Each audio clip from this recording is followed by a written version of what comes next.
জাতীয় দলে নেই প্রায় ৩ বছর হতে চলল, কিন্তু এশিয়া কাপের আগে আবারও হুট করে আলোচনায় চলে এলেন সাব্বির রহমান। টুর্নামেন্ট শুরুর ২ মাস আগে নেট দুনিয়ায় সরব হচ্ছেন তার ভক্ত সমর্থকরা। আবারও জাতীয় দলে দেখতে চান তাদের প্রিয় তারকাকে। সবার চাওয়া আরও একবার ২২ গজে ঝড় তুলবেন এই পাওয়ার হিটার। এশিয়া কাপের আগে সাব্বির রহমানকে ঘিরে এমন আলোচনার বিস্তারিত রিপোর্ট। সামনে আরও একটা টি-20 এশিয়া কাপ, যার সুবাদে আরও একবার আলোচনায় উঠে এলেন সাব্বির রহমান। ২০১৬ আসরে যেভাবে ব্যাটিং করেছিলেন তিনি, তা আজও মনে ধরে রেখেছেন তার ভক্ত সমর্থকরা। তাই হুট করে পুনরায় ক্রিকেট পাড়ায় সরব হচ্ছেন তার ভক্তরা। আরও একবার তাকে দেখতে চান জাতীয় দলে। সাব্বির রহমান নামটা এদেশের কোটি ক্রিকেট প্রেমীদের কাছে এক আক্ষেপের গল্প বললেও খুব বড় ধরনের ভুল হবে না। অপার সম্ভাবনা এবং সামর্থ্য নিয়ে ২২ গজে পদার্পণ করলেও সময়ের সাথে সাথে উন্নতির বদলে নিজের অবনতির দিকে নজর ছিল তার। ২০১৭ সালে সাব্বিরের খেলা দেখে অজি কিংবদন্তি স্পিনার নাথান লায়ন তাকে সম্বোধন করেন বাংলার বিরাট কোহলি নামে, কিন্তু অকালে অল্প সময়ের ব্যবধানে হারিয়ে যান তিনি। তবুও ২০২৫ এশিয়া কাপ সামনে রেখে আলোচনায় উঠেছে সাব্বিরের নাম। বিশেষ করে মিডল অর্ডার জটিলতা নিরসনে অনেকেই দেখছেন তাকে সঠিক সমাধান হিসেবে। সবশেষ ২ সিরিজের দাপুটে জয় পেলেও টাইগারদের ৫ নম্বর পজিশন নিয়ে সমস্যা ছিল স্পষ্ট।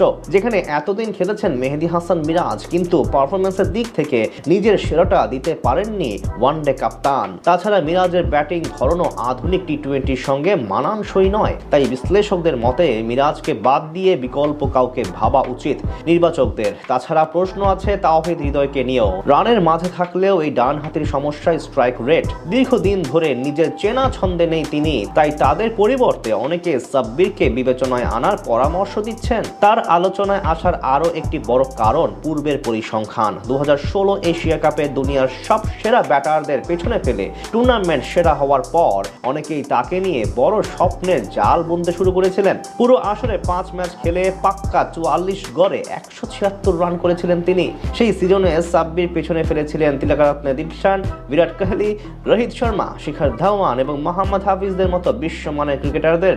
এছাড়া সবশেষ বিপিএলেও নিজেকে প্রমাণ করেছেন এই পাওয়ার হিটার। ২০২৫ বাংলাদেশ প্রিমিয়ার লিগে শাকিব খানের মালিকানাধীন ঢাকা ক্যাপিটালসের জার্সি গায়ে ব্যাট হাতে প্রায় ১৬০ স্ট্রাইক রেটে মাত্র ৯ ইনিংসে ১৮৯ রান করেছেন তিনি, যেখানে ব্যাটিং গড় ছিল ইনিংস প্রতি ৩১.৫০। এছাড়া আসরে একটি ৮২ রানের রেকর্ড গড়ার নক খেলার পাশাপাশি ছক্কা মেরেছেন সর্বমোট ১৮টি। তখন থেকে নতুন করে আলোচনায় আসেন এই পাওয়ার হিটার। তাই তো এশিয়া কাপের আগে নতুন করে তাকে নিয়ে সরব হচ্ছে তার ভক্ত সমর্থকরা।